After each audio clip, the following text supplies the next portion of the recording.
मैं एक आदमी सोल्जर हूँ। आज से 1 साल पहले जून 2021 को मैं स्वात में ड्यूटी कर रहा था। पेपर्स हो रहे थे इसलिए मैं सेंटर गया था। हमारे स्मार्टफोन इस्तेमाल करने की इजाज़त नहीं होती।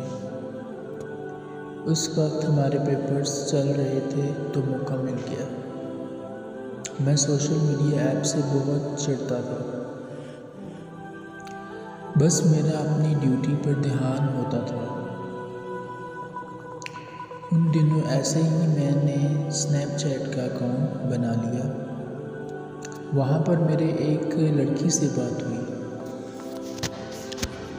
ज़िंदगी में पहली बार मेरी किसी अनजान लड़की से बात हुई थी।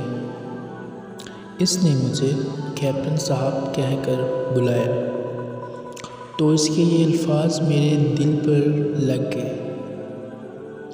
इसने कहा कि मैं आपसे बात नहीं कर सकती, सॉरी। मैं काफ़ी रिक्वेस्ट की कि एक बार मेरी बात सुन लो, फिर चाहे मुझे ब्लॉक कर देना। न जाने क्यों इसकी बातें, उसकी मासूमियत मेरे दिल को भा गई और मैंने उससे निकाह का फ़ैसला कर लिया। मैंने उसे देखा भी नहीं था। मेरे लिए ये थोड़ा मुश्किल था, लेकिन मेरा दिल कुछ और ही कह रहा था। मैंने इससे बात की कि मैं निकाह करना चाहता हूँ आपसे। पहले तो वह एकदम परेशान हो गई।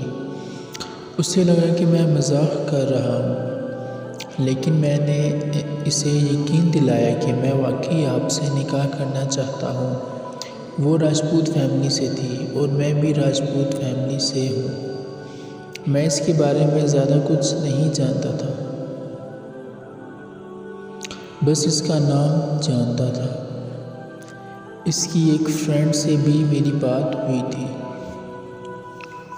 वो लोग आज़ाद कश्मीर के थे, बस इतना ही जानता था मैं। फिर कुछ दिन मेरी से बात हुई। फिर मैं ड्यूटी के लिए एक जगह से दूसरी जगह जा रहा था कि रास्ते में मेरा एक्सीडेंट हो गया और मैं बुरी तरह से ज़ख्मी हो गया था।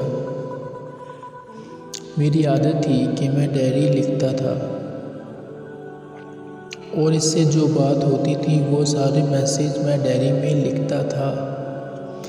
1 माह के बाद जब मैं थोड़ा बेहतर हुआ तो मैंने डायरी और फ़ोन ढूंढा, लेकिन वह मुझे कहीं भी नहीं मिले। एक्सीडेंट के दौरान मेरा फ़ोन और डायरी दोनों खो गए थे। तब जैसे मेरे पाँव के नीचे से ज़मीन ही निकल गई। मैंने बहुत ढूंढा, लेकिन ना मुझे फ़ोन मिला और ना ही वो डायरी। इसकी कोई याद नहीं थी मेरे पास, सिवाय दिल में चंद बातों के। फिर मैंने उस लड़की को बहुत ढूंढा सोशल मीडिया पर। मैं आज़ाद कश्मीर के हर एरिया में गया, लेकिन वो मुझे कहीं नहीं मिली। 1 साल होने को है और मैं उसे ढूंढ रहा हूँ।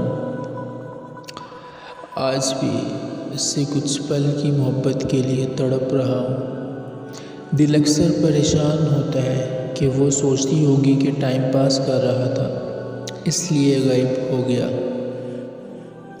लेकिन उसे क्या खबर कि हर दिन के साथ मेरी उसके लिए मोहब्बत और तड़प बढ़ती चली जा रही है। सोचता हूँ शायद उसकी शादी हो गई होगी।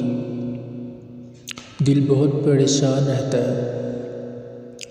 आज बॉर्डर पर दुश्मनों से लड़ने के साथ खुद से और उसकी यादों से भी लड़ रहा हूँ। मैं तो घर में माँ बाप से बात भी करने वाला था। मुझे क्या पता था मेरी कहानी शुरू होने से पहले ही ख़त्म हो जाएगी। मैं आज भी उसे ढूंढने की कोशिश कर रहा हूँ।